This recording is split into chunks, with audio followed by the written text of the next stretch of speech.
കാൽനട പോലും അസാധ്യം. ചെളിയിൽ മുങ്ങി ചോക്കാടങ്ങാടി. 2 വർഷത്തിലേറെയായി നടക്കുന്ന മലയോര ഹൈവേയുടെ നിർമ്മാണം വൈകുന്നതാണ് കാരണം.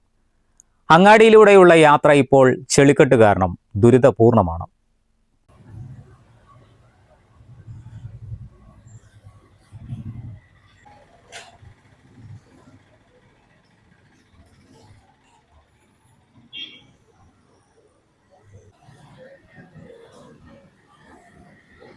ഹൈവേ 2 വർഷം മുൻപ് നിർമ്മാണം തുടങ്ങിയെങ്കിലും ചോക്കാട് അങ്ങാടി ഒഴിച്ചിട്ടായിരുന്നു പണി നടന്നിരുന്നത്.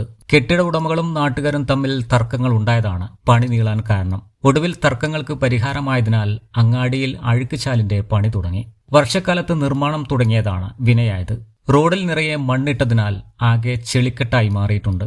ചോക്കാട്ടങ്ങാടിയിൽ പണി തുടങ്ങിയത് ഏകദേശം 2-3 വർഷമായി.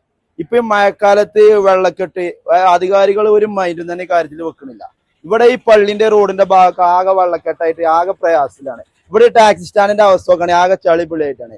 ഇതിന് വേണ്ടിപ്പെട്ട കാര്യങ്ങളിൽ ഏകദേശം പണികളൊക്കെ കഴിഞ്ഞാണ്. ഇപ്പോഴും ഈ റോഡ് ദുരിതമായിട്ട് ഇങ്ങനെ നടന്നുകൊണ്ടിരിക്കുകയാണ്. അതിന് വേണ്ടിപ്പെട്ട അധികാരികളും പഞ്ചായത്തുകളും പെട്ടെന്ന് ഒരു തീരുമാനം എടുക്കണമെന്ന് ഈ ഡ്രൈവേഴ്സ് യൂണിയന്റെ ആളായിട്ട് ഞങ്ങൾ പറയുന്നത്. അടിയന്തരമായിട്ട് ഈ കാര്യം ഒന്ന് പെട്ടെന്ന് തീരുമാനമാക്കണം. ഈ ടാക്സി സ്റ്റാൻഡിന്റെ അവസ്ഥ എന്താണെന്ന് നോക്കുകയാണെങ്കിൽ ആകെ ചളിപിളിയാണ്. പിന്നെ എത്ര ആൾക്കാർ ഈ വെള്ളക്കെട്ടിലൊക്കെ ഇന്നലെയൊക്കെ രാത്രിയിലൊക്കെ ഭയങ്കര പ്രയാസം, ആളുകൾ വിൽക്കാൻ പോവാ, ഭയങ്കര പ്രയാസമാണ്. മഴ പെയ്താൽ റോഡിലൂടെ നടക്കാൻ കഴിയില്ല. റോഡിൽ തളം കെട്ടിയ ചളിയും വെള്ളവും കടകളിലേക്ക് തെറിക്കുകയാണ്. ആളുകൾ അങ്ങാടിയിൽ ഇറങ്ങാത്തതിനാൽ കച്ചവടവും നടക്കുന്നില്ല.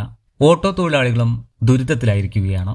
അങ്ങാടിയിലെ സഞ്ചാരം സുഗമമാക്കുന്നതിന് ഉടൻ പരിഹാരം കാണണമെന്ന് ഓട്ടോ ഡ്രൈവേഴ്സ് ആവശ്യപ്പെട്ടു. News bureau, Chokkad.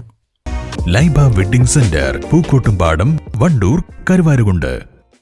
Bismillah rubber nursery, farm and gardens, Vaniyambalam.